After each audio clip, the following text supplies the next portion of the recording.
Hi, I'm Tim. Welcome to our channel, and thanks for logging on. If you enjoy these videos, do me a favor and subscribe to our YouTube channel right here at Watchbox Reviews. I would really appreciate it, and I promise to update daily. If you like our watches, you can see them and make them yours on our website. Today, we're discussing one of the first of the pre-owned 2018 Omega Seamaster Professional Diver 300 meters to reach my wrist. I've been excited about this 25th anniversary collection since I first saw the press photos. As an owner of one of the original reference 253180 James Bond Diver 300s, I have to say this watch takes me back, but at the same time, the materials, fit, finish, and mechanical specification are such an upgrade that this watch makes mine feel its age. For that matter, this watch is so richly appointed that it makes the planet Ocean feel redundant and somewhat unnecessary. It has grown larger. Compared to the original 41 millimeters, this one's about 42.2 by my caliper, not including crown guard, crown, or helium escape valve. It grew thicker with the old 2500 coaxial, and it grows a little thicker still with the tri-level coaxial of the caliber 8800 in this model. It's still 13.8 millimeters thick though, so far thinner than any Planet Ocean and easily compatible with a dress cuff because of the slope of the case flank. Lug-to-lug, 50 millimeters. I recommend this watch for a wrist as small as 14 centimeters in circumference. The spacing between the lugs still 20 millimeters if you wish to accessorize and add an aftermarket option. That said, consider the factory strap. It's beautifully made. It conforms to the profile of the case, so it's highly integrated. There's no daylight between them, and it doesn't flare out and fight you. A lot of conforming profile straps are very stiff and want to fight the curve of your wrist. This one exits straight down out of the lugs. It's also beautifully made with a linear striation across these double ridges and then a matte base. You can see how the matte base does contrast with the finish of the striations. It's a thoughtfully designed strap, and on the underside there's that wave motif which recapitulates the design of the dial, yes, but also the arabesque Côte de Genève across the movement itself. This also helps to reduce the amount of material in the strap to make it more pliant, so effectively less material means a more supple, a softer, a more flexible strap. And then it also creates an air pocket to avoid trapping heat, moisture, sweat, or grit on the wrist.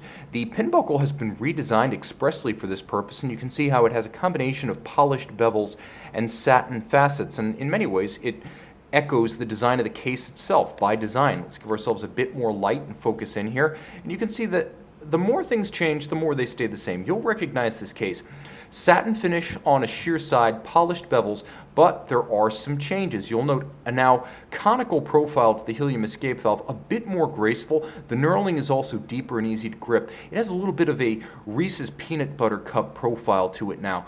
Still there for you saturation divers, and there for tall tales for you would-be saturation divers and desk divers. You'll note that the end profile of the lugs has changed a little bit. It's a bit flatted out where it terminates and a bit more tightly downturned to make the watch compact across the wrist in spite of its mildly increased dimensions. You'll note that the crown guard profile has changed somewhat, not a lot, but a little bit, to pare down the guards and create a more elegant sweep.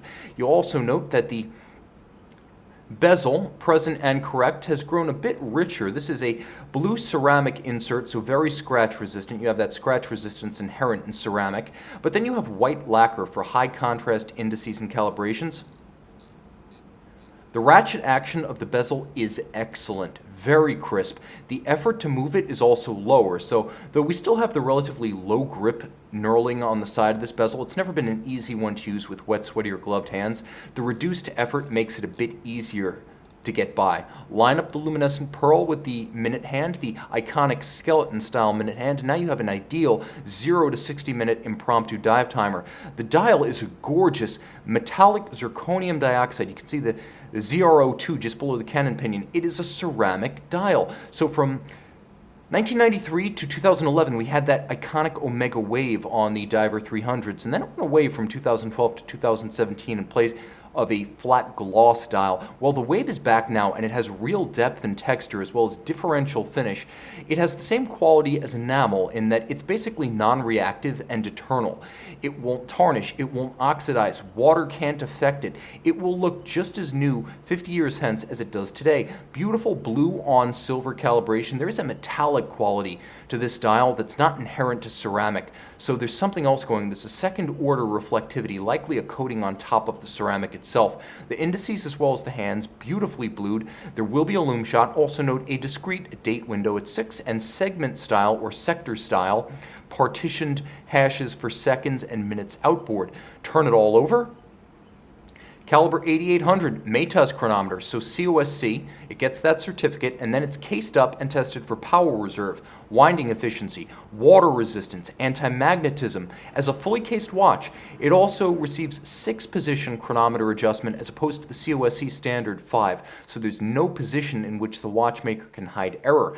Impressive stuff. 6-position adjustment is always over and beyond. Full balance bridge with a free-sprung index for shock resistance, SI14 silicon hairspring for anti-magnetism, a coaxial Matas chronometer. It still has the coaxial escapement, now in tri-level architecture, and we've seen the end of the solid casebacks on the Diver 300s. Now a full open caseback like you'd get on a Planet Ocean or an Aquaterra, and plenty to see. Automatic winding with ceramic rotor bearings and a 55-hour power reserve. This one features hacking seconds and a quick set date, 300-meter water resistance, as well as that helium escape valve. Chock-a-block with features and beautifully made, though machine finished, beautifully machine finished with that spiral arabesque Cote de Genève and black oxidized rather than blued or polished screws. A high-tech timing instrument inside a beautiful diving instrument. This watch is equal measures dress and dressed for adventure. This is a timepiece you can wear in any occasion, in any circumstance. The Star of Basel 2018. See it on the watch box. And I'm back with the Omega Seamaster Professional Diver 300 meter. Blue dial with a silver base in ceramic by day. As you can see, blue with a differential loom in green by night. Now that differential loom lets you line up the luminescent pearl of the bezel with the minute hand. So if you're going to time a dive, this makes it easier to distinguish at a glance. See it by the light of day on the watch box.